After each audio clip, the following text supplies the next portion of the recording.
Greetings, toiletarians. It's your master, Toilet Terry here. On this episode, we are going to discuss the topic of grandparents. So I'm on a cross-country road trip with my grandma B. My Nana and my sister Annabelle, on the other hand, are back home and they are in charge of taking care of the dogs, Biscuit and Suki. Just a few days into vacation, I get a call from Nana, and I answer, and she says, "Yeah, there's something I need to tell you, John. It's about Biscuit. She's sick at the vet right now, throwing up. I gave her a piece of my chocolate bar, and now I think she's had an allergic reaction." Well, duh. And I'm like, oh, great. Just great, Nana. Now I'm probably going to be worried about Biscuit for the rest of vacation. You should not have called and told us that. You could have let us down easy with 3 calls instead of 1. On the first call, you could have said, Biscuit got stuck on the roof, or Biscuit is stuck on the roof. And then the next call, second call, you tell us she got pneumonia while she was on the roof. And then third call, well, we just couldn't save her. And my Nana says, "Yeah, you're right. I don't mean to ruin your vacation. If anything else happens, I'll let you down easy." So I go about vacation, and I'm so worried about what's at stake back home. But then a couple of days later, Annabelle calls Grandma B. Grandma B answers, "Hello?" And Annabelle says, "Yeah, I've got something to tell you. Suki is stuck on the roof."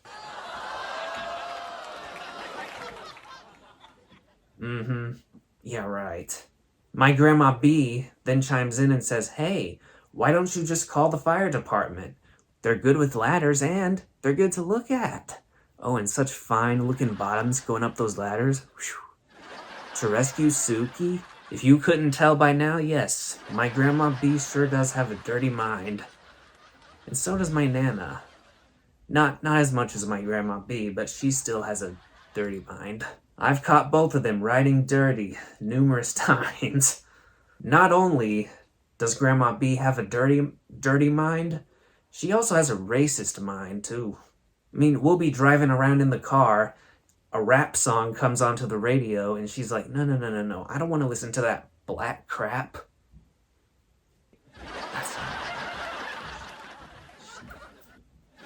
I remember this one time, Grandma B and I were on a MARTA train. She says to me, "Don't you know? MARTA is an acronym." I look at her all surprised, and I'm like, okay, what does MARTA stand for? I kid you not. She says, "Moving Africans Rapidly Through Atlanta." Not only does she have a dirty mind and a racist mind, but she also has a very negative mindset. She is the master at complaints. She'll throw a gazillion complaints to you at the same time. It's nuts. She can find 10 or 12 things to complain about and throw it all at you at once. No joke.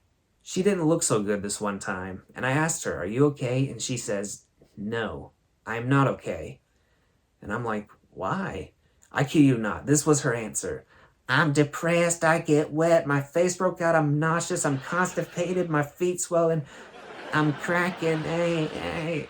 I'm like, whoa, slow down, old woman. Crazy old lady. So you're depressed, you get wet, whatever that means. Your face is broken out. I don't see a single pimple. You're nauseous, you're constipated, your feet swell. What?"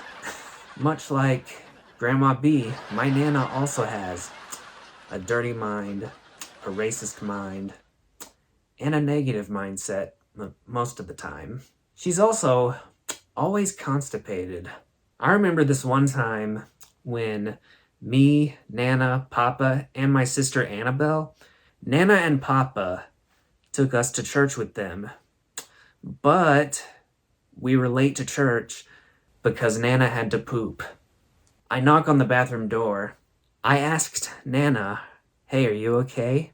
And she replied with, no, just really having a problem. Eventually, she gave up. Came out of the bathroom, and then we went on to church. So we get to church, and Sunday school is over. We were too late for that, but the service was about to start at 11 o'clock. I'm telling y'all, it was a weird service. During the music, people were dancing, people were going up to the altar, people were running around, people were doing stuff. I mean, stuff that you wouldn't normally see in a setting like church. Or at least where I come from, we don't dance in church. Everyone except for me, Annabelle, and Papa was dancing. Nana was even twerking in the direction of the altar. I told y'all, she had a dirty mind. Me and Annabelle and Papa Jerry just standing there. When church got good, Papa Jerry would rub the back of his head. About 30 minutes go by, and then he sounds like a dog jumping his throat. God is a good God. Yes, he is. So Papa keeps barking like a dog. Nana keeps twerking towards the altar. Everyone is dancing. Everyone's having fun in their own way. Except for me and my sister. We are just standing there saturated in embarrassment. I'm just looking at Nana, twerking towards the altar. I'm so tempted to get up there, tap her on the shoulder, and explain to her, "Hey, do you know how inappropriate that is?" Finally, and by finally, I mean finally, the pastor walks up to her and confronts her and asks her, "Why are you twerking?" And my Nana answers him, "Because I think the music needs a little more booty."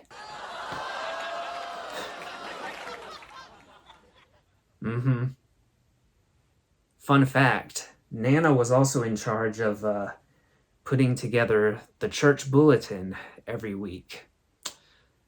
Yep, that's right. She updated the church bulletin week by week, just in time for every Sunday. I saw something in the most recent church bulletin at their church. It said, "Weight Watchers meets here. Please enter through the double doors on the side of the church." Anyway, well, that's all we have time for here on Toilet Talk with Terry. Don't forget to click subscribe for more content. What's to come next will be awesome. You won't want to miss it. And I will see y'all next time. Good night, everybody.